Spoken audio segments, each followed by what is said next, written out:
Bayangkan, kalian menikah dengan seseorang dari keluarga terpandang, tapi ternyata kehidupan baru yang kalian harapkan justru dipenuhi penghinaan dan tekanan. Apa yang akan kalian lakukan? Menyerah? Atau bangkit membuktikan bahwa kalian layak dihormati? Selamat datang.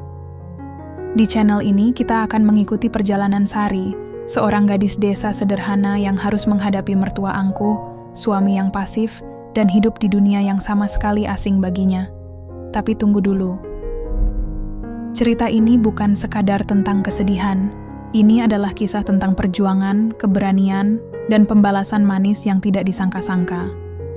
Bagaimana Sari bisa berubah dari seorang menantu yang diremehkan menjadi wanita sukses yang membuat keluarga suaminya tercengang? Semua ada di video kali ini. Jadi, pastikan kalian nonton sampai habis karena endingnya bakal bikin kalian merinding dan tersenyum puas. Aku Sari. Nama itu diberikan oleh ibuku karena katanya aku lahir di tengah hamparan sawah yang luas, persis saat bunga-bunga di sekitar rumah sedang mekar. Sari berarti inti atau bagian terbaik dari sesuatu. Tapi kalau dipikir-pikir, apakah hidupku benar-benar seperti namaku? Kadang-kadang aku merasa begitu, kadang juga tidak. Tapi cerita ini dimulai jauh sebelum semua kerumitan itu datang. Saat itu, aku masih gadis desa biasa, dengan kehidupan sederhana tapi bahagia. Rumahku ada di desa Karanganyar, sebuah desa kecil di pedalaman Jawa yang jauh dari hingar-bingar kota. Di sini, orang-orang saling kenal, tetangga bisa seenaknya masuk ke halaman rumahmu tanpa perlu izin, dan suara ayam berkokok selalu jadi jam weker alami. Aku tinggal bersama kedua orang tuaku di sebuah rumah kayu yang sudah tua tapi penuh kenangan. Ayah bekerja sebagai petani, sedangkan ibu membantu menjual jajanan tradisional di pasar setiap pagi.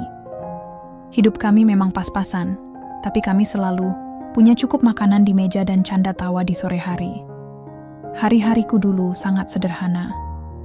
Bangun pagi, membantu ibu di dapur, lalu ke sawah bareng ayah untuk menyiram tanaman atau mengumpulkan hasil panen. Kadang-kadang aku juga ikut berjualan di pasar, meski lebih sering cuman menjadi asisten ibu. Malam harinya, aku biasa duduk di depan rumah sambil menikmati angin malam yang sejuk. Sesekali aku melihat lampu-lampu mobil yang lewat di jalan raya yang jaraknya lumayan jauh dari desa. Aku sering berkhayal tentang apa yang ada di balik cahaya-cahaya itu. Tentang dunia lain yang mungkin sangat berbeda dari tempatku tinggal. Pertemuanku dengan Dimas adalah salah satu momen yang tak pernah kusangka bakal mengubah hidupku. Waktu itu, aku baru saja pulang dari pasar bersama ibu. Kami sedang berjalan santai melewati lapangan desa, ketika tiba-tiba ada sebuah mobil putih melintas pelan. Mobil itu akhirnya berhenti tepat di depan gerbang balai desa. Dari dalam keluar beberapa orang, termasuk seorang pemuda berpakaian rapi yang langsung membuatku penasaran. Wah, pasti mereka dari kota, kata ibu sambil tersenyum tipis. Katanya sih ada proyek sosial. Mereka mau ngajarin warga cara bertani modern. Aku hanya manggut-manggut, tapi mataku tak bisa lepas dari pemuda itu. Dia tampak berbeda dari orang-orang desaku. Rambutnya tertata rapi, pakaiannya bersih, dan sorot matanya terlihat cerdas. Meski begitu, dia tidak terlihat sombong. Ada aura ramah yang membuat orang merasa nyaman di dekatnya. Namanya ternyata Dimas. Dia adalah salah satu relawan dari Jakarta yang datang untuk mengadakan program pemberdayaan masyarakat di desaku. Awalnya, aku sama sekali enggak kepikiran apa-apa soal Dimas. Aku cuma menganggapnya sebagai salah satu tamu yang akan datang dan pergi lagi. Tapi semakin sering bertemu, semakin aku merasa ada sesuatu yang istimewa dari dirinya. Dia sering datang ke sawah untuk berdiskusi dengan ayah dan para petani lainnya. Dia juga sering mengajukan pertanyaan-pertanyaan yang bikin orang-orang desa mikir keras. Misalnya, kenapa nggak coba pakai teknologi ini? Atau, gimana kalau kita gabungkan metode tradisional sama yang modern? Dimas tidak cuma bicara teori, dia benar-benar turun ke lapangan, ikut mencangkul, menyiram tanaman, bahkan sesekali berkotor-kotoran di lumpur. Melihatnya begitu antusias, aku mulai diam-diam memperhatikannya. Cara dia bekerja keras, cara dia mendengarkan pendapat orang lain, bahkan caranya tersenyum. Semua itu membuatku merasa bahwa dia bukan orang kota yang sok pintar seperti stigma banyak orang. dia berbeda. Hubungan kami dimulai dari obrolan-obrolan ringan. Biasanya saat aku sedang istirahat di pinggir sawah, dia akan datang dan duduk di sampingku. Kebanyakan pembicaraan kami adalah tentang kehidupan di desa versus di kota. Dia bercerita tentang betapa sibuknya hidup di Jakarta, tentang gedung-gedung tinggi yang membuat langit terlihat sempit, dan tentang orang-orang yang kadang terlalu fokus pada pekerjaan sampai lupa menikmati hidup. Aku, di sisi lain, bercerita tentang kesederhanaan desa, tentang bagaimana segala sesuatu terasa lebih lambat, tapi lebih bermakna. Lama-kelamaan, aku mulai merasa nyaman berada di dekatnya. Tapi aku juga sadar bahwa kami berasal dari dua dunia yang sangat berbeda. Dia adalah anak kota yang mungkin punya masa depan cerah di Jakarta, sedangkan aku cuma gadis desa yang kemungkinan besar akan menghabiskan sisa hidup di sini. Aku sering berusaha menepis perasaanku sendiri, berpikir bahwa hubungan kami hanya sebatas teman. Namun, semesta sepertinya punya rencana lain. Beberapa bulan setelah proyek itu berjalan, Dimas mengungkapkan perasaannya padaku.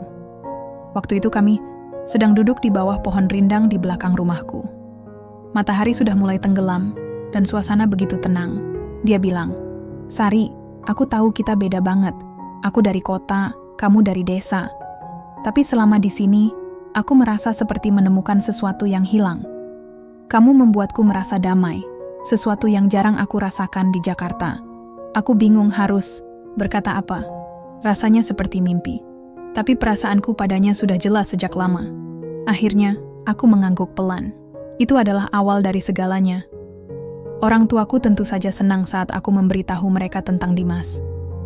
Ayah bilang, "Yang penting dia baik sama kamu, Nak. Kalau dia sayang sama kamu, itu sudah cukup." Ibu juga menyetujui, meski dia agak khawatir tentang bagaimana aku akan beradaptasi dengan kehidupan kota. Tapi mereka memberikan restu, dan itulah yang paling penting. Aku berjanji pada diriku sendiri bahwa aku akan berusaha sebaik mungkin untuk menjadi istri yang baik. Aku ingin membuktikan bahwa meskipun aku berasal dari desa, aku bisa menjadi bagian dari keluarganya tanpa merasa rendah diri. Aku yakin bahwa cinta bisa mengatasi segalanya. Tapi seiring waktu, aku mulai menyadari bahwa realitas tidak semudah bayanganku. Meski begitu, saat itu aku masih penuh harapan. Aku percaya bahwa hidupku akan berubah menjadi lebih baik. Aku siap untuk memulai babak baru, meninggalkan kehidupan lamaku di desa, dan menjalani kehidupan sebagai istri Dimas. Aku tidak tahu apa yang menanti di depan, tapi aku yakin bahwa aku bisa menghadapinya. Dan inilah awal ceritaku. Hari pernikahanku dengan Dimas adalah salah satu hari paling membahagiakan dalam hidupku. Aku ingat betul bagaimana suasana di desa waktu itu begitu meriah. Semua orang datang, dari tetangga dekat sampai teman-teman masa kecil yang sudah lama tak kujumpai. Ayah terlihat bangga saat memegang tanganku untuk diserahkan kepada Dimas. Ibu sibuk mengatur segala sesuatunya, mulai dari makanan hingga dekorasi tenda. Bahkan ada beberapa anak kecil yang berlarian di halaman sambil tertawa riang. Semua orang tampak bahagia, dan aku pun merasa seperti sedang berada di awal sebuah cerita indah. Namun, di balik semua kebahagiaan itu, ada sedikit rasa cemas yang mengendap di hatiku. Ini bukan soal pernikahan atau Dimas. Aku tahu dia mencintaiku. Tapi lebih kepada apa yang akan terjadi setelah ini. Bagaimana rasanya tinggal di rumah keluarganya di kota? Apakah aku bisa beradaptasi? Bagaimana sikap mertuaku nanti? Pertanyaan-pertanyaan itu terus berputar di kepala, tapi aku mencoba menepisnya. Semua akan baik-baik saja, kataku pada diri sendiri. Toh, selama aku bersama Dimas, aku yakin semuanya akan baik-baik saja. Setelah acara selesai, kami berpamitan kepada semua orang. Aku memeluk ayah dan ibu erat-erat.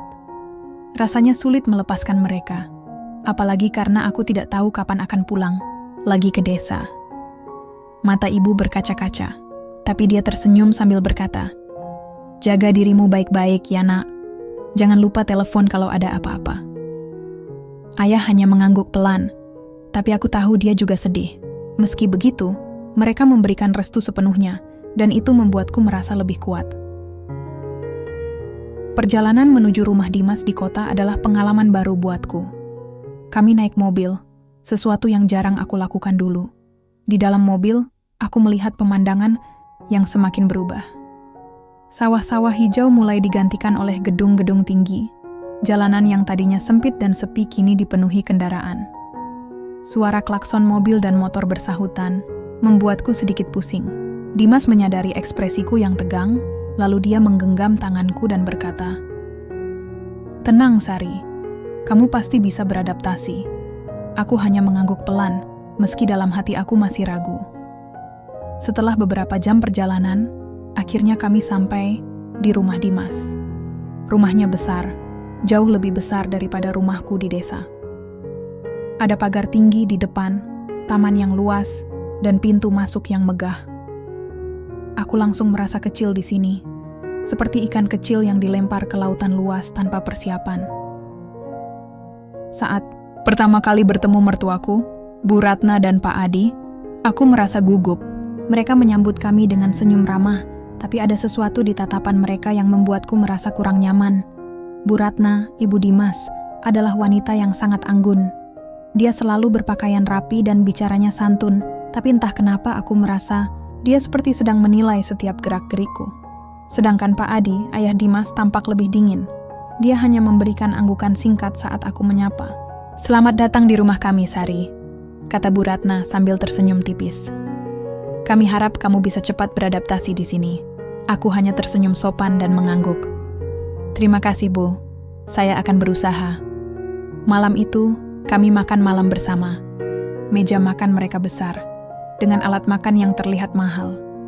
Aku merasa canggung saat harus menggunakan pisau dan garpu, sesuatu yang jarang kulakukan dulu.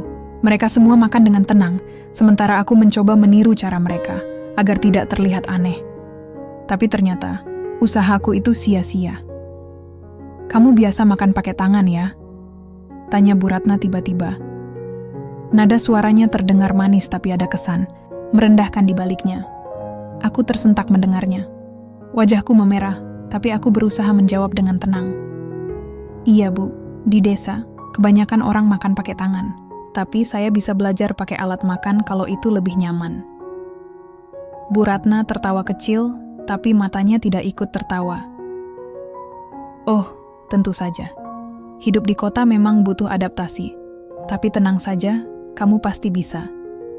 Pak Adi hanya diam, tapi dia memandangku dengan tatapan yang sulit kuartikan.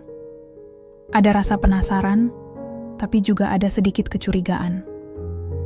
Aku merasa seperti sedang diobservasi, seperti seekor burung yang baru saja masuk ke sangkar asing. Setelah makan malam, aku dan Dimas masuk ke kamar kami. Kamar itu besar dan nyaman, tapi aku tidak bisa merasa benar-benar nyaman. Aku langsung menceritakan apa yang terjadi tadi kepada Dimas. "Dimas, aku merasa seperti tidak pantas di sini. Mereka seperti tidak suka padaku." Dimas menghela napas panjang. "Sari, jangan terlalu dipikirkan. Mungkin mereka cuma butuh waktu untuk mengenal kamu lebih baik. Tapi caranya mereka bicara, rasanya seperti mereka meremehkanku," kataku pelan. Dimas memelukku erat. "Aku tahu ini tidak mudah, tapi percayalah padaku. Kamu istriku, dan aku akan selalu ada di sisimu. Jangan biarkan omongan mereka mempengaruhi kamu." Aku hanya mengangguk, meski dalam hati aku masih merasa gelisah. Malam itu, aku susah tidur. Aku terus memikirkan kata-kata Bu Ratna dan tatapan Pak Adi. Apakah mereka benar-benar tidak suka padaku? Apakah aku memang tidak pantas menjadi bagian dari keluarga ini? Beberapa hari kemudian, aku mulai mencoba beradaptasi dengan kehidupan di sini. Aku membantu Bu Ratna di dapur, meski aku sering salah memasak karena resep-resep yang digunakan di sini sangat berbeda dari yang biasa kubuat di desa. Aku juga mencoba membantu membersihkan rumah, tapi Bu Ratna selalu berkomentar halus tentang cara kerjaku yang katanya kurang rapi. "Kamu harus lebih teliti, Sari," katanya suatu pagi saat aku sedang menyapu lantai. "Lantai ini mahal, jadi harus dibersihkan dengan hati-hati." Aku hanya mengangguk dan berkata, "Maaf Bu, saya akan lebih hati-hati." Tapi komentar-komentar seperti itu terus berdatangan, membuatku merasa semakin rendah diri. Aku mulai merindukan kehidupan lamaku di desa, di mana aku bisa bebas melakukan apa saja tanpa harus terlalu khawatir dinilai orang lain. Dimas sendiri sering tidak ada di rumah karena pekerjaannya. Dia bekerja di sebuah perusahaan besar di pusat kota, dan kadang-kadang baru pulang larut malam. Aku sering merasa kesepian, apalagi karena aku tidak punya banyak teman di sini. Tetangga-tetangga di kompleks ini jarang berinteraksi, dan aku merasa seperti orang asing di tengah mereka. Namun meski begitu, aku tidak mau menyerah. Aku tahu bahwa hidup ini tidak selalu mudah, dan aku harus berusaha keras untuk membuktikan bahwa aku layak berada di sini. Aku ingin membuktikan pada Bu Ratna dan Pak Adi bahwa aku bukan gadis desa yang tidak berguna. Aku ingin membuktikan pada Dimas bahwa dia tidak salah memilihku sebagai istrinya, dan itulah yang membuatku terus bertahan. Meski rasanya berat, aku tidak mau menyerah begitu saja. Aku tahu, suatu hari nanti, aku akan menemukan tempatku di dunia baru ini.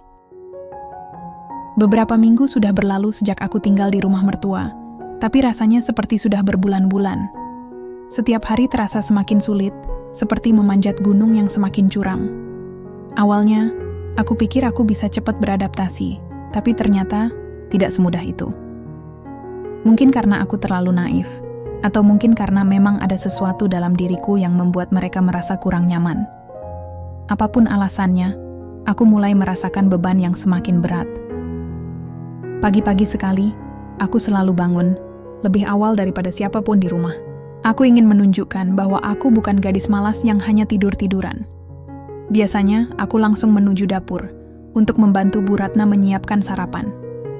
Tapi entah kenapa, setiap kali aku mencoba membantu, selalu ada komentar kecil yang membuatku merasa salah.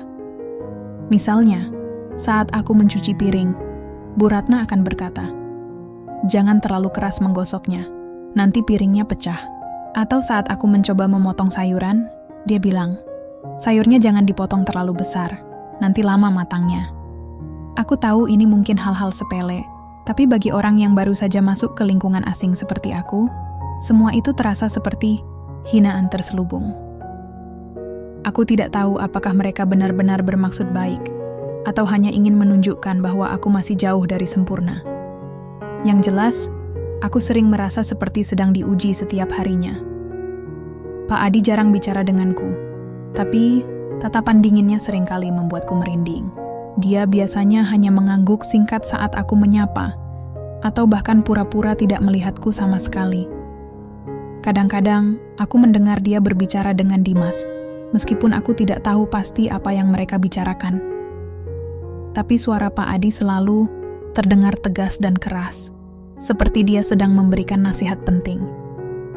Dimas sendiri. Dimas. Dia adalah satu-satunya alasan aku masih bertahan di sini. Tapi hubunganku dengannya juga mulai terasa semakin jauh. Dia jarang ada di rumah, sibuk dengan pekerjaannya di kota. Meski begitu, aku tahu dia peduli padaku.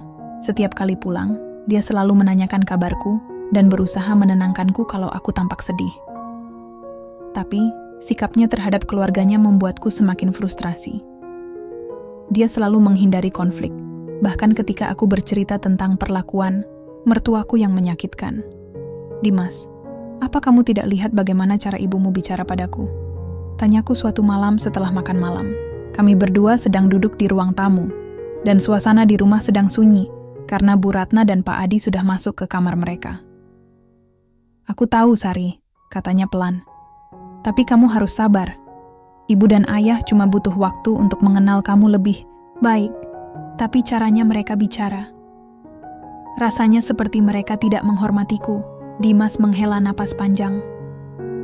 "Mereka memang kadang keras, tapi mereka tidak bermaksud buruk. Kamu harus mengerti, keluarga kami selalu menjaga tradisi dan nilai-nilai tertentu. Mungkin gaya hidupmu yang sederhana agak berbeda dengan apa yang mereka biasa lihat." Aku diam sejenak, meresapi kata-katanya. "Jadi maksudmu aku yang salah?" "Bukan begitu," katanya cepat-cepat. "Aku cuma bilang, Kita semua butuh adaptasi. Kamu juga harus belajar memahami mereka. Aku tidak tahu harus berkata apa lagi. Rasanya seperti aku selalu disalahkan atas segala sesuatu. Padahal aku hanya berusaha melakukan yang terbaik.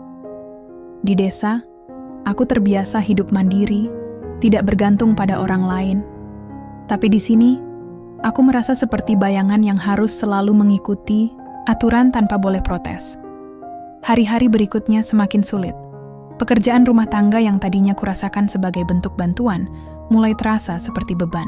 Bu Ratna sering memberiku tugas-tugas yang berat, seperti membersihkan seluruh halaman belakang, atau mencuci semua spray keluarga. Aku tidak pernah mengeluh, tapi tubuhku sering terasa lelah dan pegal-pegal. Kadang-kadang, aku berpikir untuk menyerah saja, meninggalkan semuanya, dan kembali ke desa. Tapi aku tidak mau mengecewakan Dimas, apalagi orang tuaku yang sudah memberikan restu sepenuhnya. Di tengah semua tekanan ini, aku mulai merindukan kehidupan lamaku di desa. Aku rindu ayah yang selalu tertawa lebar saat bercanda, ibu yang selalu menyediakan teh hangat di sore hari, dan teman-teman yang selalu mengajakku ngobrol ringan tanpa banyak penilaian. Di sini, aku merasa seperti orang asing yang harus terus-menerus membuktikan diri. Bahkan saat aku merasa sudah melakukan yang terbaik, masih ada saja komentar atau tatapan yang membuatku merasa tidak cukup. Suatu hari, setelah seharian bekerja, di rumah aku memutuskan untuk duduk di halaman belakang. Udara sore itu cukup sejuk, dan angin lembut berhembus melewati pepohonan. Aku mencoba menenangkan diri, tapi pikiran-pikiran negatif terus berdatangan. Aku membayangkan bagaimana rasanya jika aku tidak pernah meninggalkan desa, jika aku tidak pernah bertemu Dimas. Mungkin hidupku lebih sederhana, tapi setidaknya aku tidak harus merasa seperti ini. Tiba-tiba, suara langkah kaki mengalihkan perhatianku. Aku menoleh dan melihat Bu Ratna berdiri di dekat pintu, memandangiku dengan ekspresi yang sulit dibaca. "Kenapa kamu di sini sendirian?" tanyanya datar. "Aku hanya istirahat sebentar, Bu," jawabku pelan. Bu Ratna menghela napas. "Kamu tahu, Sari, keluarga kami memiliki reputasi yang harus dijaga. Kami bukan keluarga sembarangan. Orang-orang di luar sana selalu memperhatikan kami, jadi penting bagi kami untuk menjaga citra." Aku mengernyitkan dahi, tidak yakin kemana arah pembicaraannya. "Apa maksud Ibu?" "Maksudku, kamu harus lebih berhati-hati dalam bertindak. Jangan sampai ada orang yang mengira keluarga ini tidak disiplin, atau bagaimana ya, tidak layak dihormati." Aku terdiam sejenak, mencerna kata-katanya. Apakah dia sedang menyindirku? Apakah aku dianggap sebagai ancaman bagi reputasi keluarga mereka? Rasanya seperti ada batu besar yang menekan dadaku, membuat sulit bernapas. Aku hanya mengangguk pelan, tak tahu harus berkata apa. Setelah percakapan itu, aku merasa semakin tertekan. Sepertinya tidak ada yang bisa kulakukan untuk membuat mereka menerima aku sepenuhnya. Aku mulai merasa seperti bayangan yang tidak diinginkan, seseorang yang hanya hadir tapi tidak benar-benar diakui. Namun di balik semua kesulitan ini, ada satu hal yang tetap menjadi pelarianku: memasak. Saat aku merasa sedih atau marah, aku selalu menemukan ketenangan di dapur. Memasak adalah sesuatu yang selalu kulakukan sejak kecil, dan itu adalah cara terbaik untuk melupakan semua masalah. Kadang-kadang, aku diam-diam membuat makanan kecil khas desa, keripik singkong, peyek kacang, atau lemper isi ayam, dan menyimpannya di dapur. Aku belum berani memberikannya kepada keluarga, karena takut mereka akan mengomentarinya. Tapi membuatnya saja sudah cukup untuk membuat hatiku merasa sedikit lebih ringan. Hari-hari berjalan seperti itu, antara tekanan yang semakin besar dan upaya untuk bertahan. Aku tahu, suatu saat nanti, aku harus menemukan cara untuk membuktikan bahwa aku layak dihormati.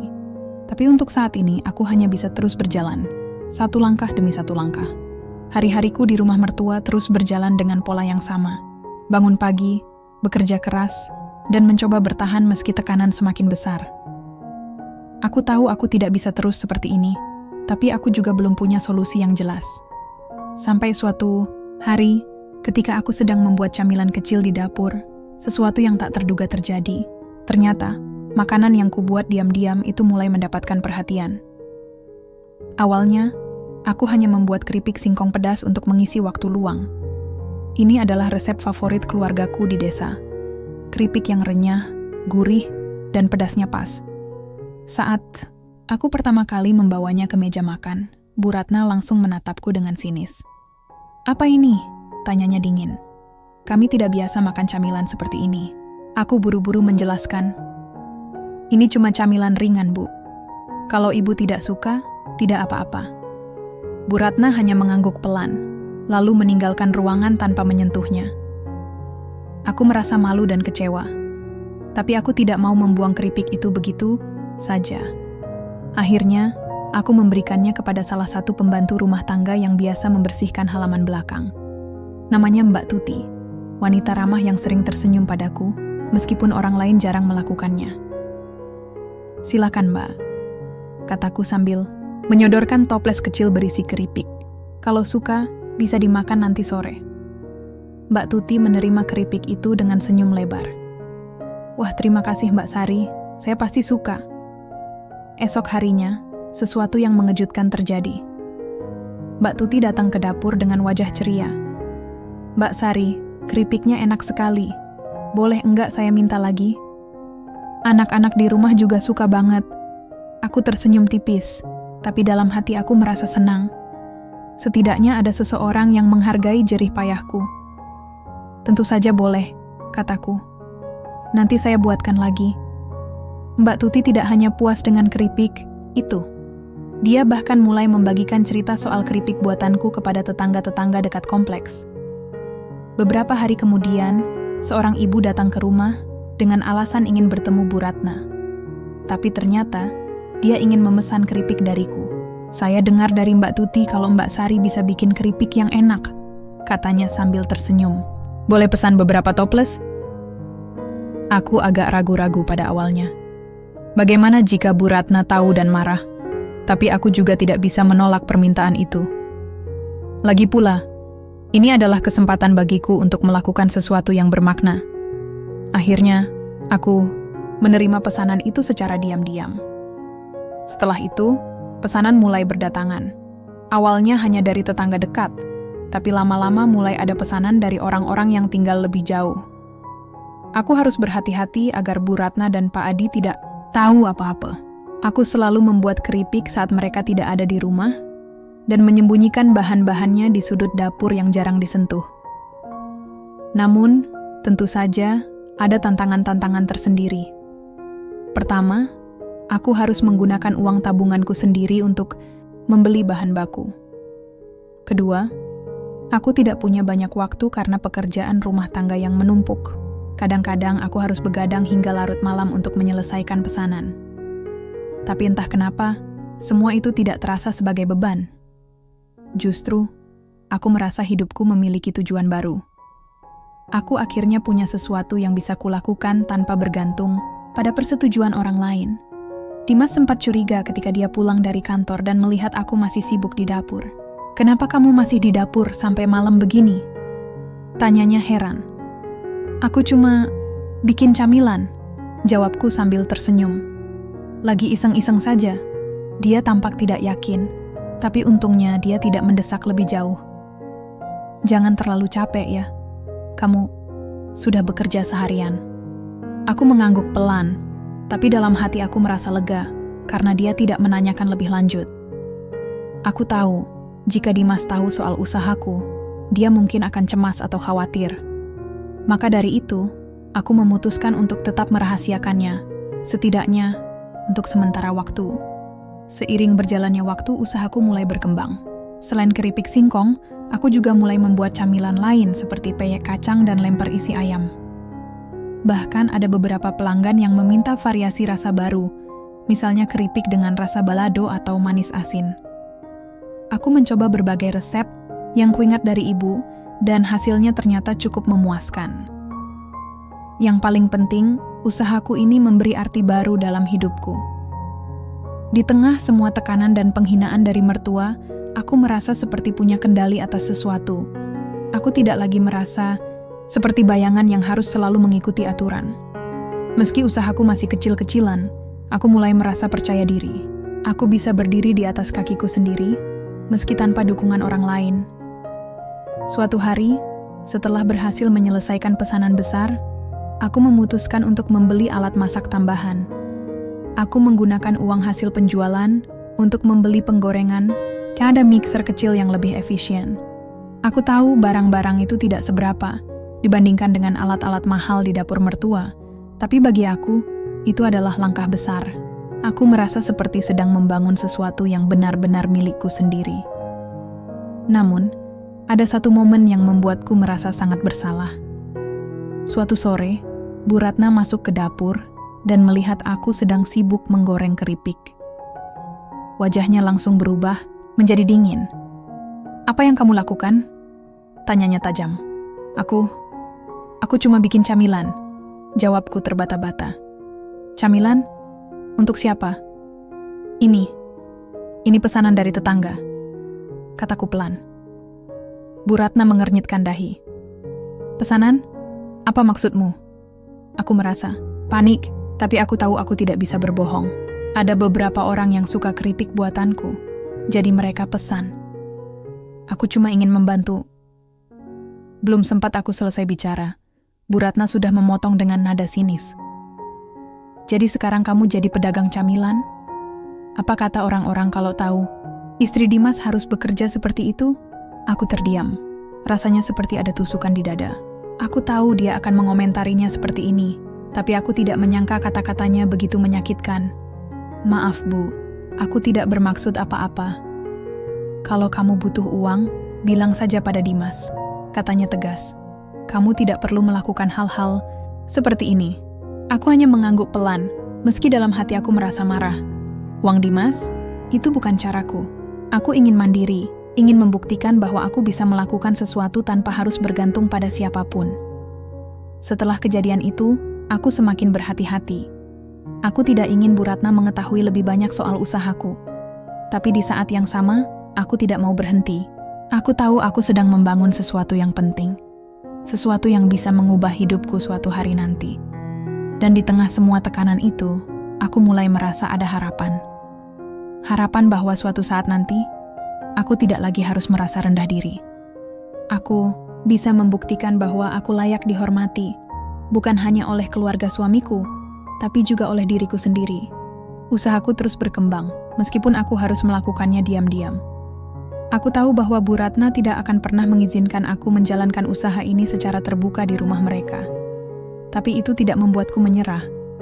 Justru sebaliknya, aku semakin termotivasi untuk membuktikan bahwa aku bisa melakukan sesuatu yang bermakna tanpa bergantung pada persetujuan orang lain. Setiap hari, aku belajar banyak hal baru. Mulai dari cara memilih bahan baku yang baik, hingga bagaimana mengemas produk, agar terlihat lebih menarik. Awalnya, aku hanya menggunakan plastik bening biasa untuk membungkus keripik. Tapi setelah mendapat saran dari beberapa pelanggan, aku mulai mencoba menggunakan kemasan yang lebih rapi dan berwarna-warni. Aku bahkan menyisihkan sedikit uang untuk membeli stiker kecil dengan nama Saris Snack yang kutempel di setiap kemasan. Meski masih sangat sederhana, rasanya seperti aku sedang membangun identitas sendiri. Yang paling mengejutkan adalah respons dari pelanggan. Mereka tidak hanya puas dengan rasa makananku, tapi juga sering memberikan pujian atas kualitasnya. Beberapa tetangga bahkan mulai memesan dalam jumlah besar untuk acara keluarga atau arisan. Ada satu ibu yang berkata, "Keripikmu enak banget, Mbak Sari. Nggak kalah sama yang dijual di toko besar." Pujian-pujian seperti itu membuatku merasa semakin percaya diri. Untuk pertama kalinya sejak tinggal di rumah mertua, aku merasa memiliki nilai. Aku bukan lagi gadis desa yang cuma bisa bekerja keras tanpa hasil jelas. Aku punya sesuatu yang bisa dibanggakan, sesuatu yang berasal dari jerih payahku sendiri. Namun, ada satu tantangan besar yang belum kulampaui. Manajemen waktu. Setiap pagi, aku harus bangun lebih awal untuk membantu pekerjaan rumah tangga seperti biasa. Setelah itu, aku harus menyempatkan diri untuk membuat camilan pesanan tanpa ketahuan oleh Bu Ratna atau Pak Adi. Kadang-kadang aku harus begadang sampai larut malam untuk menyelesaikan pesanan yang datang mendadak. Tubuhku sering terasa lelah, Tapi hatiku selalu merasa ringan. Ini adalah pilihan yang aku buat, dan aku tidak menyesalinya. Suatu sore, saat aku sedang sibuk menggoreng keripik di dapur, ada seseorang yang masuk tanpa permisi. Aku langsung panik karena takut kalau itu Bu Ratna. Ternyata, yang masuk adalah Dimas. Dia tampak heran melihat aku sedang berkeringat dan sibuk di depan kompor. "Sari, apa yang kamu lakukan?" tanyanya sambil tersenyum tipis. Aku buru-buru mematikan kompor dan menutupi wajan dengan celemek. Enggak ada apa-apa," jawabku gugup. Dimas tertawa kecil. "Jangan bohong, aku sudah curiga sejak lama. Kamu pasti sedang membuat keripik, kan?" Aku menghela napas panjang. Rasanya tidak adil jika aku terus berbohong padanya. Akhirnya, aku memutuskan untuk jujur. "Iya, aku memang sedang bikin keripik. Ini pesanan dari tetangga." Dimas terdiam sejenak, lalu dia duduk di kursi dekat meja makan. "Kenapa kamu tidak bilang sebelumnya? Kenapa harus sembunyi-sembunyi?" Aku menunduk, merasa sedikit malu. Aku takut kalau kamu atau keluargamu marah. Lagian, aku hanya ingin melakukan sesuatu yang bisa membuatku merasa lebih berguna." Dimas menghela napas panjang. "Sari, kamu tidak perlu takut. Kamu istriku, dan kamu punya hak untuk melakukan apa saja yang kamu suka. Aku tahu ibu kadang bersikap keras, tapi itu bukan berarti kamu harus merasa rendah diri." Aku terkejut mendengar kata-katanya. Selama ini, aku mengira Dimas akan marah atau cemas jika tahu soal usahaku. Tapi ternyata, dia justru mendukungku. "Kamu serius?" tanyaku pelan. "Tentu saja," katanya sambil tersenyum. "Aku bangga padamu. Kamu sudah menemukan sesuatu yang bisa kamu lakukan dengan baik. Dan itu luar biasa." Untuk pertama kalinya sejak lama, aku merasa lega.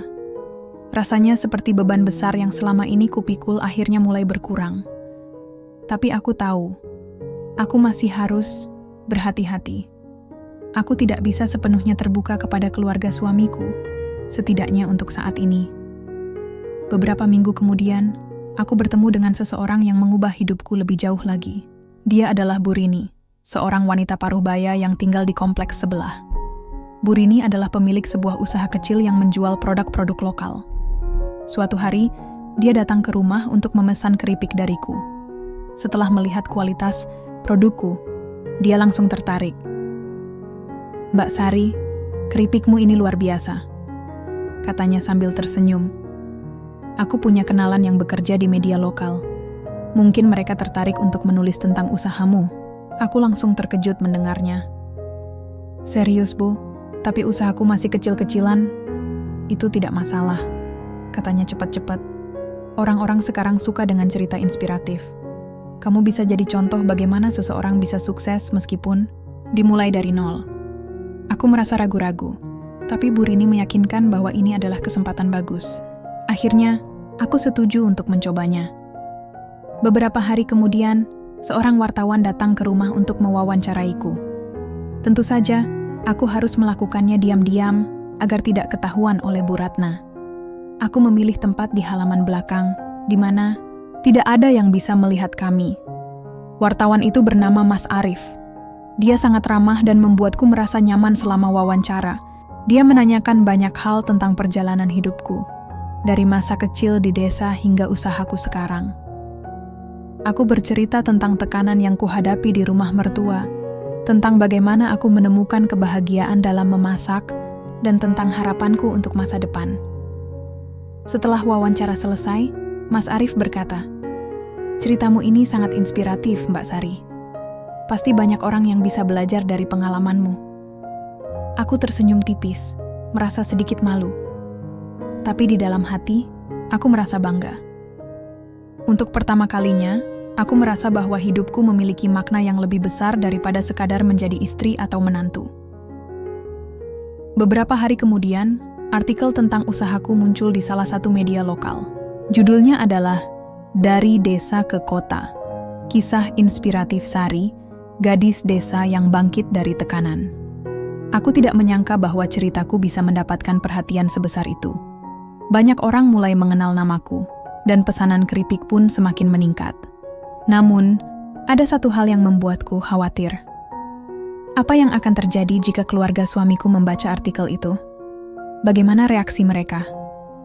Aku tahu ini adalah risiko besar, tapi aku juga merasa bahwa aku tidak bisa terus-menerus bersembunyi. Aku harus berani menunjukkan siapa diriku sebenarnya. Di tengah semua ketegangan itu, aku mulai merasa seperti sedang berdiri di titik balik. Aku tidak lagi merasa seperti bayangan yang harus selalu mengikuti aturan orang lain. Aku mulai menemukan kekuatanku sendiri, kepercayaan diriku, dan impianku. Aku tahu, jalan ini masih panjang, tapi aku siap untuk melanjutkannya. Dan di tengah semua rintangan itu, aku mulai merasa bahwa aku bukan lagi gadis desa yang hanya bisa pasrah. Aku adalah Sari, wanita yang sedang berjuang untuk membuktikan bahwa dirinya layak dihormati. Hari-hari setelah artikel tentang usahaku muncul di media lokal adalah saat-saat yang penuh ketegangan. Aku tahu bahwa keberadaan usahaku tidak bisa lagi sepenuhnya disembunyikan. Media lokal memang bukan sesuatu yang terlalu besar, tapi di lingkungan seperti kompleks perumahan ini, berita semacam itu bisa menyebar dengan cepat. Aku hanya berharap keluarga suamiku tidak akan segera mengetahuinya, setidaknya sampai aku siap menghadapi mereka. Namun, harapanku pupus lebih cepat dari yang kubayangkan. Suatu pagi, saat aku sedang membantu Bu Ratna menyiapkan sarapan, dia tiba-tiba melemparkan sebuah koran ke atas meja dapur. "Apa ini?" katanya dingin, sambil menunjuk artikel yang ada di halaman tengah. Aku langsung merasa jantungku berdegup kencang. Aku mendekati meja dan melihat judul artikel itu. Ya, itu adalah tulisan tentang diriku. Foto kecilku juga terpampang di sana, meskipun tidak terlalu jelas, karena aku meminta fotografer untuk tidak memotret wajahku secara langsung. Tapi tetap saja, nama Sari dan ceritaku tentang menjadi istri dari keluarga kota cukup spesifik untuk membuat identitasku tak tersembunyi. Aku bisa menjelaskan, Bu, kataku pelan, mencoba menenangkan diri sendiri sekaligus mencari kata-kata yang tepat. Jelaskan apa? Bahwa kamu diam-diam menjalankan usaha tanpa izin kami? Bahwa kamu mempermalukan keluarga ini dengan bertingkah seperti pedagang pasar? Nada suaranya meninggi, penuh kemarahan yang terpendam. Aku merasa seperti dinding tebal mulai menutupi ruang gerakku. Bu, aku tidak bermaksud mempermalukan keluarga. Aku cuma ingin melakukan sesuatu yang berguna. Berguna? Apa maksudmu berguna? Kamu pikir keluarga ini butuh uang dari keripik-keripik murahanmu? Potongnya keras, matanya menyala dengan amarah. Aku terdiam, tidak tahu harus berkata apa. Rasanya seperti semua jerih payahku selama ini dihancurkan dalam satu kalimat. Aku hanya bisa menunduk, berusaha menahan air mata yang mulai menggenang di sudut mata. Pak Adi masuk ke dapur beberapa saat kemudian, wajahnya tampak tegang. "Ada apa ini? Kenapa ribut-ribut?" Bu Ratna langsung menjawab dengan nada tinggi. "Tanyakan pada Sari. Dia ternyata diam-diam menjual camilan murahan di belakang kita." Pak Adi memandangiku dengan tatapan dingin yang biasa ia gunakan. "Benarkah ini, Sari?" Aku mengangkat kepala, mencoba menatap matanya. "Ya, Pak, aku memang menjual keripik, tapi aku tidak bermaksud buruk. Ini adalah cara aku untuk membantu diriku sendiri dan mungkin keluarga ini juga." "Cara membantu?" Bu Ratna tertawa. "Sinis, kamu pikir keluarga ini butuh bantuan dari orang sepertimu? Kamu cuma gadis desa yang tidak tahu apa-apa soal dunia bisnis. Jangan merendahkan martabat keluarga ini." Kata-katanya seperti pisau yang menusuk hatiku. Aku tahu mereka tidak pernah benar-benar menerimaku, tapi mendengar semua ini langsung diucapkan begitu kasar benar-benar membuatku merasa hancur. Aku mencoba berbicara lagi, tapi suaraku tercekat di tenggorokan. Pak Adi menghela napas panjang. "Cukup, Ratna. Kita bicarakan ini nanti." Lalu dia menoleh padaku. "Sari, setelah ini, kita akan bicara serius. Jangan coba-coba menghindar." Aku hanya mengangguk pelan, rasanya seperti tubuhku kehilangan tenaga. Setelah mereka pergi, aku duduk di kursi dapur, merasa lelah dan kosong. Aku tidak tahu apa yang akan terjadi selanjutnya, tapi aku yakin ini adalah awal dari badai besar. Beberapa hari kemudian, situasi di rumah semakin memanas. Bu Ratna mulai memberikan pekerjaan rumah tangga yang lebih berat daripada biasanya. Sepertinya dia sengaja ingin membuatku sibuk agar tidak punya waktu untuk fokus pada usahaku. Aku juga mulai mendengar komentar-komentar halus dari tetangga dekat yang pasti sudah membaca artikel itu. Beberapa dari mereka tampak iri, sementara yang lain mungkin merasa malu karena keluarga Dimas memiliki menantu yang menjalankan usaha kecil-kecilan. Yang paling menyakitkan adalah sikap Dimas. Meski awalnya dia mendukung usahaku, kini dia tampak ragu-ragu. Suatu malam, saat kami berdua sedang duduk di ruang tamu, dia akhirnya bicara. "Sari, aku tahu kamu bekerja keras untuk usahamu, tapi mungkin ini saatnya kamu mengurangi aktivitasmu. Keluargaku sedang menghadapi masalah besar, dan aku tidak ingin situasi menjadi lebih buruk." Aku menatapnya, tidak percaya dengan apa yang baru saja dia katakan. "Dimas, apa maksudmu? Masalah apa?" Dia menghela napas panjang. "Perusahaan ayah sedang mengalami krisis keuangan. Ada salah investasi yang membuat mereka kehilangan banyak uang. Ibu sangat stres, dan aku tidak ingin kamu menambah beban mereka dengan semua ini." Dia menunjuk ke arah dapur, tempat aku biasa membuat keripik. Aku merasa seperti dikhianati. "Jadi, kamu mau aku berhenti? Padahal, usaha ini adalah satu-satunya hal yang membuatku merasa berguna di sini." "Sari, aku tahu ini penting buat kamu. Tapi keluarga adalah prioritas utama. Tolong, lakukan ini demi aku," katanya dengan nada memohon. Aku hanya diam, merasa bingung dan marah. Di satu sisi, aku tahu Dimas berusaha melindungi keluarganya. Tapi di sisi lain, aku merasa dia tidak benar-benar memahami perjuanganku. Bagaimana mungkin aku bisa berhenti sekarang saat usahaku mulai berkembang pesat? Aku tidak ingin menyerah begitu saja. Di tengah semua tekanan itu, ada satu hal yang membuatku semakin frustrasi. Keluarga suamiku mulai menyalahkan aku atas semua masalah yang mereka hadapi. Suatu sore, saat aku sedang membersihkan halaman belakang, Bu Ratna datang dengan wajah muram. "Kamu tahu, Sari, kalau keluarga ini mengalami krisis keuangan, itu salah satu penyebabnya adalah kamu," katanya dingin. Aku langsung terkejut. "Apa? Salah saya? Bagaimana bisa? Kalau kamu tidak datang ke keluarga ini, mungkin Dimas tidak akan memilihmu sebagai istrinya. Mungkin dia akan menikahi seseorang yang lebih cocok, yang bisa membantu keluarga ini dalam segala hal. Bukan seseorang yang cuma bisa bikin keripik murahan dan mempermalukan kami." Aku merasa seperti tersambar petir. Kata-katanya begitu menyakitkan.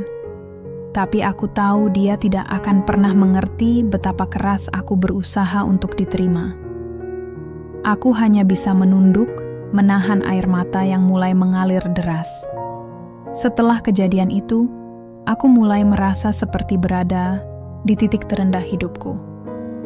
Semua tekanan, penghinaan, dan rasa tidak dihargai terasa, seperti beban yang terlalu berat untuk kutanggung.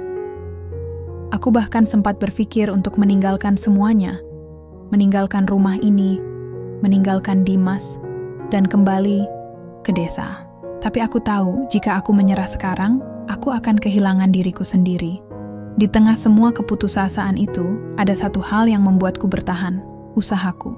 Meski keluarga suamiku mencoba menghentikanku, aku tahu bahwa ini adalah bagian dari diriku yang tidak bisa mereka ambil. Aku harus terus maju, meski jalan di depan terasa gelap dan penuh rintangan. Dan di tengah badai ini, aku mulai menyadari satu hal. Mungkin aku tidak bisa mengubah pandangan mereka tentangku, tapi aku bisa membuktikan bahwa aku layak dihormati, bukan hanya dengan kata-kata, tapi dengan tindakan nyata. Aku harus menunjukkan kepada mereka bahwa aku bukan gadis desa yang lemah.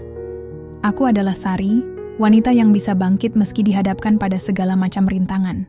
Hari-hari berikutnya terasa seperti hidup di tepi jurang. Setiap pagi aku bangun dengan perasaan cemas, tidak tahu apa yang akan terjadi hari itu. Tekanan dari keluarga suamiku semakin intens, dan aku merasa seperti sedang ditarik ke segala arah tanpa ada tempat untuk berlindung. Tapi yang paling menyakitkan adalah sikap Dimas. Dia yang seharusnya menjadi pelindungku malah tampak semakin jauh. Seolah-olah dia juga mulai menyalahkan aku atas semua masalah yang terjadi. Suatu sore, setelah seharian bekerja keras di dapur untuk menyelesaikan pesanan keripik, Bu Ratna datang dengan wajah dingin. "Sari, besok kamu harus ikut rapat keluarga," katanya tegas. "Rapat keluarga?" Tanyaku bingung. Aku belum pernah mendengar istilah itu sebelumnya. "Iya. Ada hal penting yang harus dibahas. Kamu harus hadir," tambahnya dengan nada yang tidak memberi ruang untuk menolak. Aku hanya mengangguk pelan, meski dalam hati aku merasa was-was. Apalagi yang akan mereka katakan? Apakah mereka akan meminta aku untuk meninggalkan rumah ini? Keesokan harinya, aku dipanggil ke ruang tamu, tempat Pak Adi, Bu Ratna, dan Dimas sudah duduk menunggu. Suasananya begitu tegang, seperti awan gelap yang siap meledakkan badai. Aku duduk di kursi yang disediakan, mencoba menjaga ekspresiku tetap tenang, meski jantungku berdegup kencang. Pak Adi membuka pembicaraan dengan nada serius. "Sari, kami ingin bicara soal situasi keluarga ini. Seperti yang mungkin sudah kamu dengar, kami sedang menghadapi masalah besar." Aku hanya mengangguk pelan, tidak tahu harus berkata apa.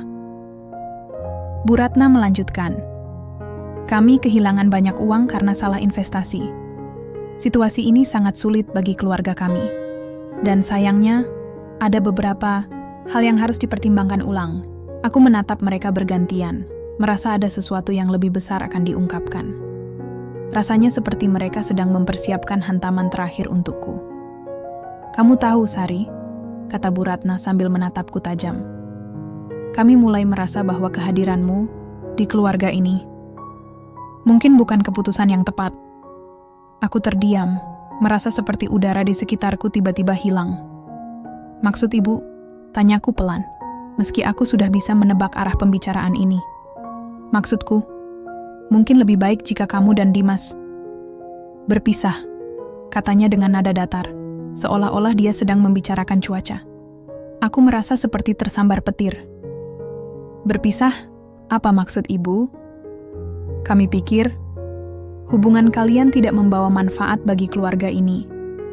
Kamu tidak cocok dengan Dimas, dan kehadiranmu hanya menambah beban bagi kami," tambah Pak Adi dengan nada dingin. Aku menoleh ke Dimas, berharap dia akan membela aku. Tapi dia hanya duduk diam menunduk seolah-olah tidak berani menatap mataku. Hatiku hancur. Aku tidak menyangka bahwa dia akan membiarkan ini terjadi tanpa melakukan apapun. Aku mencoba menenangkan diri, meski rasanya seperti seluruh dunia runtuh di depan mataku. Tapi aku sudah berusaha keras. Aku tidak ingin menjadi beban. Aku bahkan punya usaha sendiri. "Usahamu itu tidak ada artinya," potong Bu Ratna keras. "Kamu pikir keripik murahanmu bisa menyelesaikan masalah keuangan kami? Kamu cuma gadis desa yang tidak tahu apa-apa tentang dunia bisnis." Aku merasa seperti dinding tebal mulai menutupi ruang gerakku. Kata-katanya begitu menyakitkan, tapi aku tahu aku tidak bisa menyerah begitu saja. Ada sesuatu di dalam diriku yang mulai bangkit, rasa marah yang telah lama tertahan. "Baiklah," kataku pelan, tapi nada suaraku terdengar tegas. "Kalau kalian benar-benar ingin aku pergi, aku akan pergi. Tapi sebelum itu, aku ingin mengatakan sesuatu." Semua orang di ruangan itu terdiam, memandangiku dengan tatapan heran.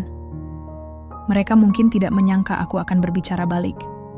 Aku tahu, aku berasal dari desa, dan aku tahu aku tidak selevel dengan keluarga ini. Tapi aku sudah berusaha keras untuk membuktikan bahwa aku layak dihormati.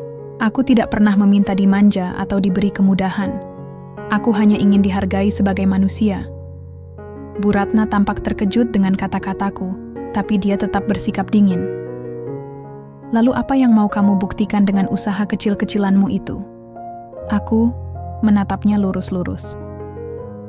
"Usaha kecil-kecilanku itu ternyata lebih besar daripada yang kalian kira. Kalian pikir keripik itu cuma camilan murahan? Coba lihat ini." Aku mengeluarkan ponselku dan menunjukkan artikel media lokal yang baru-baru ini muncul. Di situ ada foto produkku, nama Sari Snack, dan cerita tentang bagaimana usahaku mulai mendapatkan perhatian besar. Bu Ratna dan Pak Adi terdiam, wajah mereka tampak terkejut. Dimas juga menatap layar ponselku dengan mata melebar. Investor besar baru saja menawariku untuk memperluas usahaku, lanjutku dengan nada mantap. Dan kalau aku mau, aku bisa saja meninggalkan semuanya sekarang dan fokus pada karierku sendiri. Bu Ratna langsung berdiri, wajahnya penuh amarah. Jadi kamu mempermalukan keluarga ini dengan ekspos media? Kamu pikir ini lucu? Bukan itu maksudku. Jawabku cepat-cepat. Aku hanya ingin kalian tahu bahwa aku bukan orang yang lemah. Aku bisa bertahan tanpa kalian. Tapi aku tidak ingin berpisah dengan Dimas. Aku mencintainya, dan aku tahu dia juga mencintaiku. Hanya saja, aku butuh dukungan, bukan penghinaan. Dimas akhirnya angkat bicara. Sari, aku minta maaf. Aku tahu aku tidak bisa melindungi kamu seperti yang seharusnya aku lakukan. Tapi aku benar-benar mencintaimu. Aku tidak ingin kita berpisah. Bu Ratna dan Pak Adi saling bertukar pandang. Wajah mereka tampak bingung. Mungkin mereka tidak menyangka bahwa aku memiliki kekuatan seperti ini. Akhirnya, Pak Adi berkata, "Baiklah, Sari. Kami akan mempertimbangkan kembali keputusan ini. Tapi ingat, kamu harus membuktikan bahwa kamu benar-benar layak menjadi bagian dari keluarga ini." Aku mengangguk pelan, merasa lega meski masih ada ketegangan di udara. Aku tahu ini belum berakhir, tapi setidaknya aku berhasil membuat mereka mendengarkan suaraku.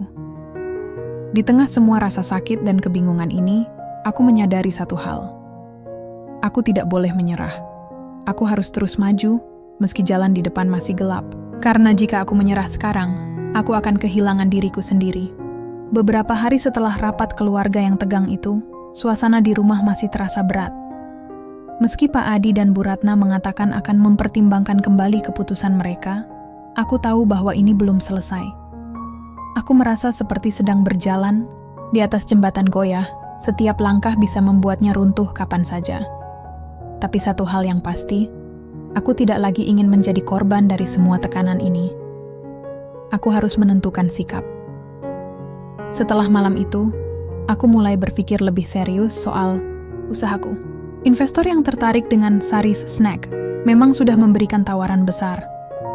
Mereka melihat potensi dalam produkku yang unik dan cerita inspiratif di baliknya. Jika aku menerima tawaran ini, aku bisa meninggalkan semuanya. Rumah ini, keluarga suamiku, bahkan Dimas, dan memulai hidup baru sepenuhnya mandiri. Tapi apakah itu pilihan yang tepat? Aku duduk di halaman belakang pada malam hari, mencoba merenung. Udara dingin membuatku merasa lebih tenang, tapi pikiran-pikiran negatif terus berdatangan. Apa yang harus kulakukan? Haruskah aku pergi dan membuktikan bahwa aku bisa hidup tanpa mereka? Atau haruskah aku tetap bertahan demi Dimas, meski hubungan kami juga semakin rapuh?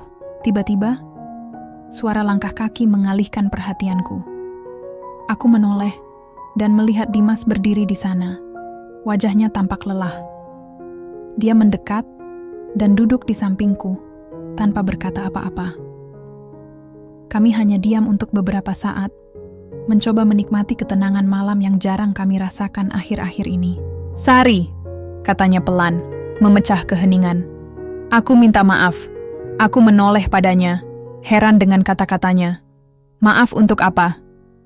"Aku tahu aku gagal melindungi kamu. Selama ini aku selalu menghindari konflik dengan orang tuaku, karena aku takut membuat mereka marah.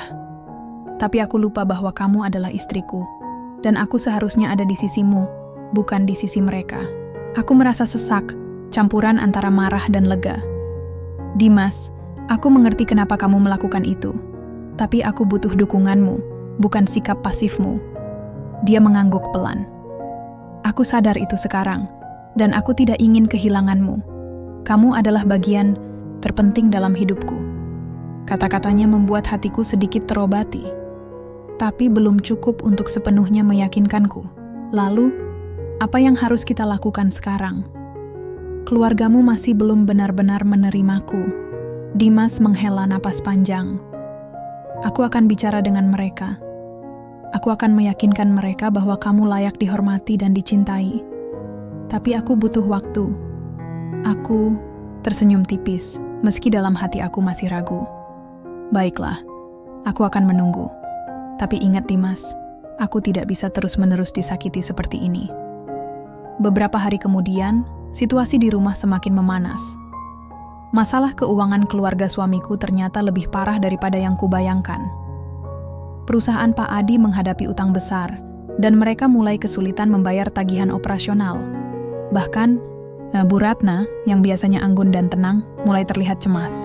Setiap hari, ada diskusi panas di ruang tamu tentang bagaimana cara mereka mengatasi masalah ini. Aku tahu ini adalah ujian besar bagi mereka. Tapi alih-alih merasa kasihan, aku malah merasa was-was. Aku khawatir mereka akan menyalahkan aku lagi atas semua ini, meskipun aku sama sekali tidak terlibat. Apalagi setelah artikel media lokal tentang usahaku, mereka mungkin semakin merasa malu bahwa menantu mereka hanyalah pedagang keripik. Namun, nasib berkata lain. Suatu sore, salah satu investor yang sebelumnya menghubungiku datang ke rumah. Awalnya, Bu Ratna tampak terkejut melihat kedatangan seorang pria berjas rapi yang mengaku sebagai direktur sebuah perusahaan besar.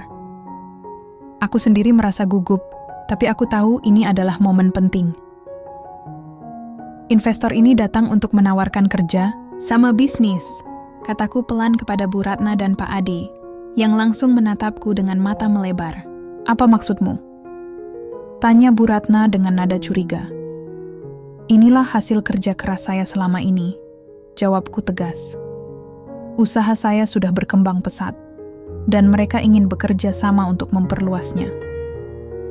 Bu Ratna tampak bingung, tapi Pak Adi langsung menyadari sesuatu. Jadi, usahamu ini benar-benar serius? Aku mengangguk. Ya, Pak. Dan jika saya mau, saya bisa saja meninggalkan semuanya dan fokus pada karier saya. Suasana langsung berubah tegang. Bu Ratna dan Pak Adi saling bertukar pandang. Tampaknya mereka mulai menyadari bahwa aku bukan gadis desa yang mudah direndahkan. Investor itu kemudian menjelaskan secara detail tentang rencana kerjasama, termasuk jumlah modal yang akan mereka investasikan. Mata Bu Ratna dan Pak Adi langsung berbinar saat mendengar angka-angka besar yang disebutkan. Namun, aku tidak langsung menyetujui tawaran itu. Aku menatap mereka lurus-lurus dan berkata, sebelum saya putuskan, saya ingin kalian tahu satu hal, saya bisa saja pergi dari sini dan hidup tanpa kalian. Tapi saya tidak ingin melakukan itu. Saya ingin tetap bersama Dimas, dan saya ingin membuktikan bahwa saya layak dihormati. Pak Adi tampak terdiam, sementara Bu Ratna menundukkan kepala. Untuk pertama kalinya, aku melihat raut wajah mereka yang penuh penyesalan. Kalau kalian benar-benar ingin saya tetap di sini, lanjutku, kalian harus mulai menghormati saya, bukan karena saya menantu kalian, tapi karena saya manusia yang punya harga diri. Mereka tidak langsung menjawab. Beberapa detik berlalu dalam keheningan yang penuh ketegangan. Akhirnya, Pak Adi angkat bicara. Kami minta maaf, Sari. Kami salah menilaimu selama ini. Bu Ratna mengangguk pelan. Kami tahu kami terlalu keras padamu. Kami hanya tidak tahu cara menerimamu dengan baik. Aku menarik napas panjang, merasa lega tapi juga lelah. Baiklah. Kalau kalian benar-benar ingin memperbaiki hubungan ini, aku bersedia membantu. Usahaku bisa menjadi solusi untuk masalah keuangan keluarga ini. Mereka terkejut mendengar kata-kataku. Maksudmu? Tanya Bu Ratna. Aku akan menggunakan sebagian keuntungan dari kerjasama ini untuk membantu keluarga ini keluar dari krisis, kataku mantap. Tapi dengan satu syarat, kalian harus menghormati saya sebagai bagian dari keluarga ini. Bu Ratna dan Pak Adi langsung menatapku dengan mata basah. Mereka tidak pernah menyangka bahwa aku, gadis desa yang selama ini mereka remehkan, ternyata adalah penyelamat mereka. Malam itu, aku merasa seperti telah menemukan kekuatanku sendiri. Aku tidak lagi merasa seperti bayangan yang harus selalu mengikuti aturan orang lain.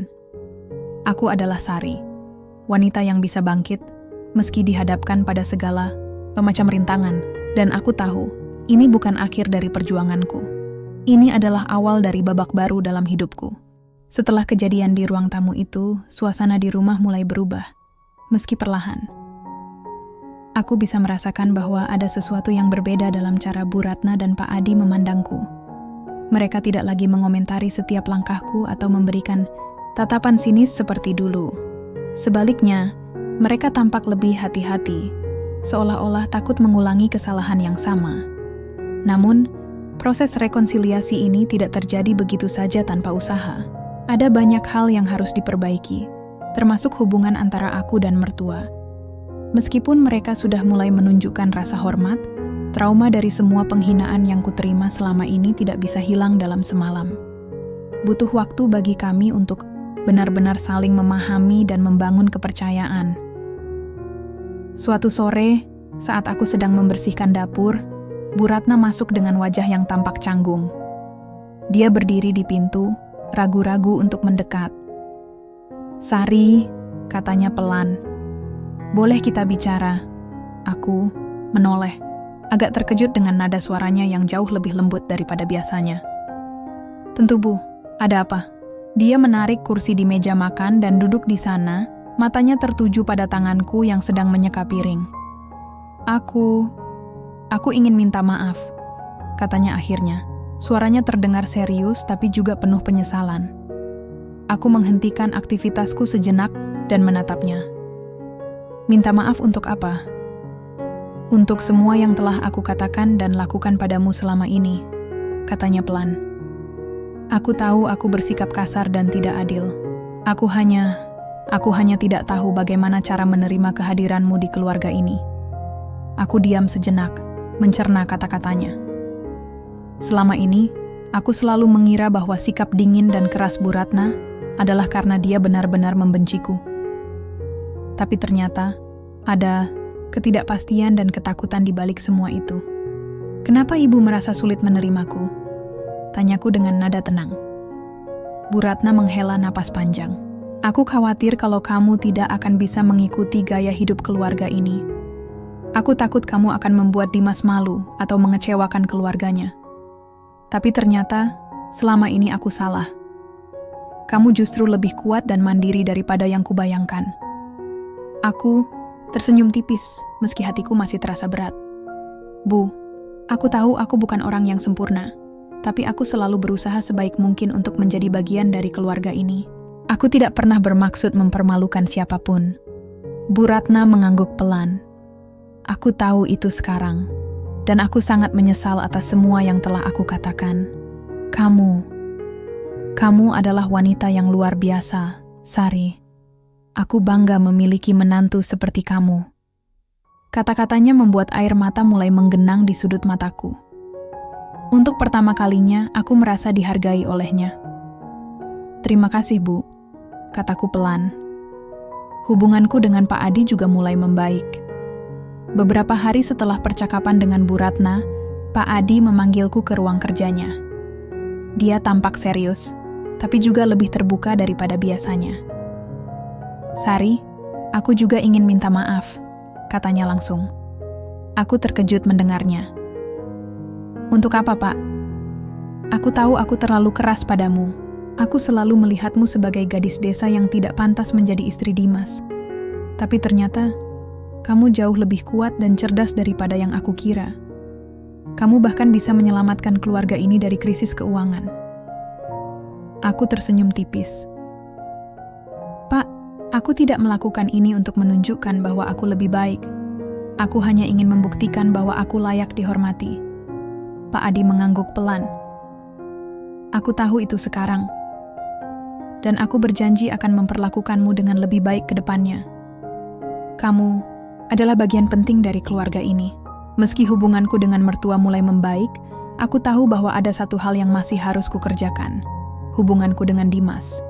Setelah semua tekanan yang kuhadapi, hubungan kami sempat renggang. Dimas sendiri merasa bersalah karena tidak cukup melindungiku selama ini. Suatu malam saat kami duduk di ruang tamu, dia mulai berbicara. "Sari, aku tahu aku gagal menjadi suami yang baik selama ini," katanya pelan. "Aku terlalu takut menghadapi konflik dengan orang tuaku, sehingga aku meninggalkanmu sendirian menghadapi semua tekanan itu." Aku menatapnya, merasakan campuran antara marah dan lega. Dimas, aku mengerti kenapa kamu melakukan itu. Tapi aku butuh dukunganmu, bukan sikap pasifmu. Dia mengangguk pelan. Aku sadar itu sekarang, dan aku janji, mulai sekarang aku akan selalu ada di sisimu. Aku tidak akan membiarkan siapapun menyakitimu lagi. Aku tersenyum tipis, merasa sedikit lega. Baiklah, aku percaya padamu. Di tengah semua perubahan ini, usahaku terus berkembang pesat. Investor besar yang bekerja sama denganku membantu memperluas bisnis Sari Snack hingga ke pasar yang lebih luas. Produkku mulai dijual di supermarket dan toko-toko besar, dan nama Sari semakin dikenal sebagai simbol keberhasilan. Bahkan beberapa media nasional mulai meliput kisah inspiratifku tentang bagaimana seorang gadis desa bisa bangkit dari tekanan dan meraih kesuksesan. Namun, meski aku berhasil di dunia bisnis, aku tidak melupakan asal-usulku. Aku tetap menjaga nilai-nilai sederhana yang kubawa dari desa, dan aku mulai menggunakan kesuksesanku untuk membantu orang-orang di sekitarku. Aku membuka pelatihan memasak untuk ibu-ibu di desa, membantu mereka memulai usaha kecil-kecilan agar bisa mandiri seperti aku. Hubunganku dengan keluarga suamiku juga semakin baik. Bu Ratna dan Pak Adi mulai lebih terbuka padaku. Bahkan seringkali mereka ikut membantu dalam urusan bisnisku. Mereka bangga dengan apa yang telah aku capai, dan aku juga mulai merasa nyaman tinggal di rumah itu. Namun, yang paling penting adalah aku telah menemukan kekuatanku sendiri. Aku tidak lagi merasa seperti bayangan yang harus selalu mengikuti aturan orang lain. Aku adalah Sari, wanita yang bisa bangkit meski dihadapkan pada segala macam rintangan. Dan aku tahu, ini bukan akhir dari perjuanganku. Ini adalah awal dari babak baru dalam hidupku. Hari-hari berlalu, dan hidupku mulai terasa seperti cerita baru yang penuh harapan.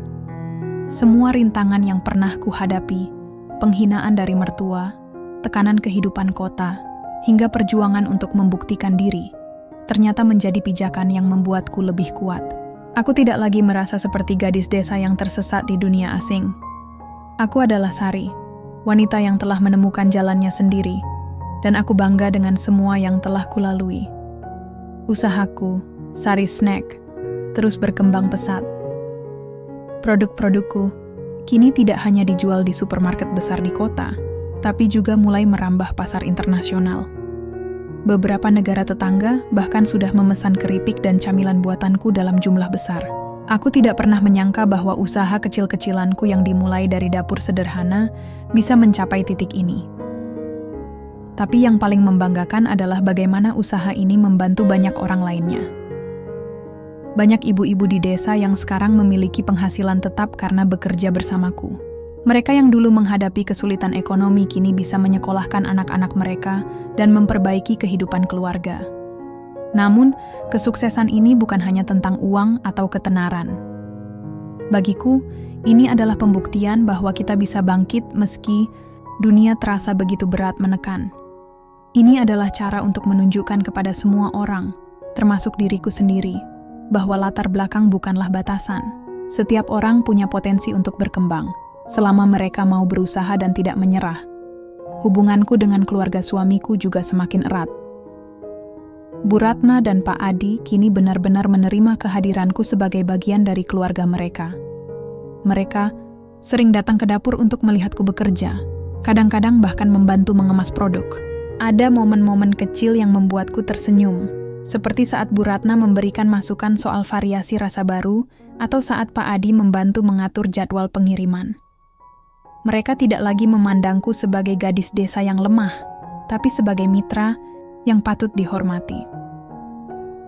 Suatu hari, saat kami sedang makan malam bersama, Bu Ratna tiba-tiba berkata, "Sari, kamu tahu, aku sangat bangga padamu." Aku langsung terkejut mendengarnya. "Kenapa tiba-tiba bilang begitu, Bu?" "Aku hanya ingin kamu tahu bahwa kamu telah mengubah pandangan kami tentang banyak hal," katanya sambil tersenyum tipis. "Kamu mengajarkan kami arti kerja keras, kesabaran, dan pentingnya menghargai orang lain tanpa melihat latar belakangnya." Pak Adi mengangguk setuju. "Ya, Sari, kamu adalah inspirasi bagi keluarga ini. Kami beruntung memilikimu." Aku merasakan air mata mulai menggenang di mataku. Kata-kata mereka begitu hangat, sesuatu yang dulu tak pernah kubayangkan akan kudengar dari mereka. Terima kasih, Bu Pak. Aku juga belajar banyak dari kalian. Dimas, yang duduk di sampingku, merangkul pundakku dan tersenyum. Kamu tahu, Sari, aku tidak pernah berhenti bersyukur atas keputusanku menikahimu. Kamu adalah wanita terkuat yang pernah aku kenal. Aku balas tersenyum padanya, merasa bahwa semua perjuanganku akhirnya terbayar lunas. Meskipun hubungan kami sempat renggang, kami berhasil melewati badai itu bersama-sama. Dan sekarang, kami lebih kuat dari sebelumnya. Beberapa bulan kemudian, aku dan Dimas memutuskan untuk pindah ke rumah baru. Rumah ini tidak terlalu jauh dari rumah mertua, tapi cukup untuk memberikan kami ruang dan privasi. Di sini, aku bisa menjalankan bisnisku dengan lebih leluasa, sementara Dimas bisa fokus pada pekerjaannya tanpa harus terlalu sering meninggalkan rumah. Kami juga mulai merencanakan masa depan yang lebih baik, mungkin memiliki anak, atau memperluas usaha agar bisa menciptakan lebih banyak lapangan kerja bagi orang-orang di sekitar kami. Tapi ada satu hal yang pasti, aku tidak akan pernah melupakan asal-usulku. Aku tetap akan pulang ke desa setiap beberapa bulan sekali untuk mengunjungi ayah dan ibu. Melihat wajah mereka yang bahagia setiap kali aku datang adalah salah satu kebahagiaan terbesarku. Aku juga terus mendukung komunitas di desa, membantu mereka membangun usaha kecil-kecilan agar bisa mandiri seperti aku. Ada satu momen yang tidak akan pernah kulupakan. Suatu hari, saat aku sedang berada di desa, ayah tiba-tiba berkata, "Sari, kamu tahu, dulu aku sempat khawatir saat kamu memutuskan menikah dengan Dimas. Aku takut kamu tidak akan bahagia di sana." Aku tersenyum mendengarnya. Memang awalnya sulit, ya, tapi sekarang aku bahagia. Aku sudah menemukan tempatku di dunia ini. Ayah mengangguk pelan. Aku bangga padamu, Nak. Kamu sudah membuktikan bahwa kamu bisa bertahan dan sukses meski banyak rintangan. Ibu, yang duduk di samping ayah, menambahkan. Dan kamu tetap ingat dari mana kamu berasal. Itu yang membuatmu istimewa. Aku merasa begitu diterima dan dicintai. Semua cobaan yang pernah kuhadapi ternyata membawa aku ke tempat yang lebih baik. Aku tidak lagi merasa seperti ikan kecil yang terjebak di lautan luas. Aku adalah kapal yang kokoh, siap mengarungi ombak apapun yang datang. Di akhir ceritaku ini, aku hanya ingin mengingatkan satu hal. Hidup memang penuh tantangan, tapi kita tidak boleh menyerah. Setiap kegagalan, setiap rasa sakit, dan setiap pengorbanan adalah langkah menuju sesuatu yang lebih besar. Kita semua layak dihormati, apapun latar belakang kita. Dan yang paling penting, kita harus selalu percaya pada diri sendiri, karena hanya kita yang bisa menentukan arah hidup kita. Inilah akhir dari perjalananku. Dari gadis desa yang sederhana hingga menjadi wanita yang mampu mengubah hidupnya sendiri dan orang-orang di sekitarnya. Aku, Sari, akhirnya menemukan kebahagiaan yang sesungguhnya.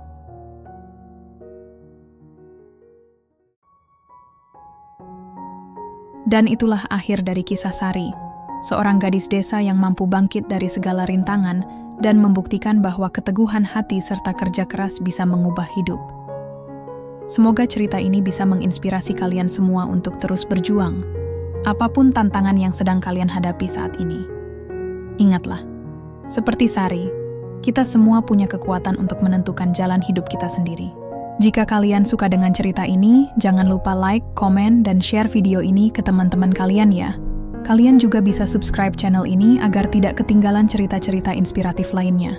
Di channel ini, kami punya banyak konten seru, mulai dari kisah motivasi, fiksi penuh emosi, hingga tips-tips bermanfaat yang bisa kalian terapkan dalam kehidupan sehari-hari. Jadi tunggu apa lagi? Klik tombol subscribe di bawah dan nyalakan lonceng notifikasinya. Sampai jumpa di video selanjutnya.